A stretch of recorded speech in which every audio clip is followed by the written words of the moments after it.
Zorët tuaja ndikojnë në trurin tuaj më shumë se sa mendoni, studimi që zbulon lidhjen mes tretjes dhe depresionit.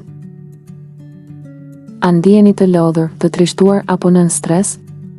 Mos e kërkoni gjithmonë përgjigjen në kokë, ndoshta ajo ndodhet në zorët tuaja. Kush do ta mendonte, por zorët dhe bakteret që jetojnë aty mund të ndikojnë drejt për drejt në humorin, energjinë dhe madje edhe në rrezikun për depresion. Sot, shkenca e quan sistemin tretës truri i dytë dhe për arsye të forta. Çfarë zbulon shkenca? Një studim i publikuar në revistën e njohur Nature Microbiology ka analizuar mikrobiomin e 1000 personave që vuajnë nga depresioni. Rezultatet treguan një përbashkësi të habitshme. Këta persona kishin ndjeshëm më pak baktere të mira në zorë, krahasuar me ata që nuk kanë probleme me shëndetin mendor. Kjo është hera e parë që kemi zbuluar një lidhje të qartë mes mikrobiomit dhe depresionit.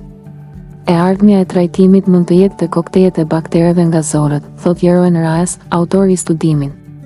Si ndikojnë bakteret e zorëve në trurin tonë? Në trupin ton ekziston një linjë komunikimi e drejt për drejt midis zorëve dhe trurit, e quajtur boshti zor-tru. Kjo lidhje funksionon përmes nervit vagus dhe përmes kimikateve si serotonina, mbi 90% e saj prodhohet në traktin tretës. Dopamina, GABA dhe të tjera neurotransmetues që ndikojnë drejt për drejt në humor. Citokinat inflamatore që ndikojnë në sistemin nervor dhe emocionet. Kur bakteret e dobishme janë në nivel optimal, ato ndihmojnë në prodhimin e këtyre substancave dhe ruajnë një ekuilibër emocional dhe mendor. Si ta kuptoni që mikrobiomi juaj është i paekuilibruar? Fryrje, gazra të shpeshta, kapsllëk apo diare, probleme me gjumin dhe lodhje e pashpjegueshme, rënje e humorit dhe ankth, ulje e imunitetit dhe sëmundje të shpeshta, probleme me lëkurën, puçra, ekzem. Çfarë mund të bëni për të përmirësuar mikrobiomin tuaj?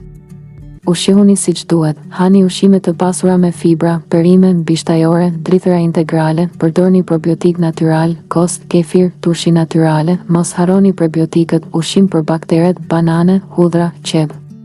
Shmangni, ushqimet e përpunuara dhe me shumë sheqer të shtuar, alkoolin dhe kafeinën në sasi të tepruar, antibiotikët pa nevojë që shkatërrojnë bakteret e mira. Pini shumë ujë dhe lëvizni rregullisht, aktiviteti fizik ndihmon tretjen dhe balancimin e mikrobiomit.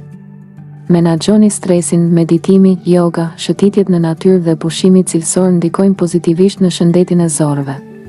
Fundja, zorët nuk janë vetëm për tretje, ato janë gardianët e humorit dhe të qetësisë sonë mendore. Mos i neglizhoni. Ushqeni me dashuri dhe shëndeti juaj mendor do t'ju falenderojë. Në qoftë se ju ka pëlqyer kjo video, ju lutemi klikoni butonin subscribe për më tepër.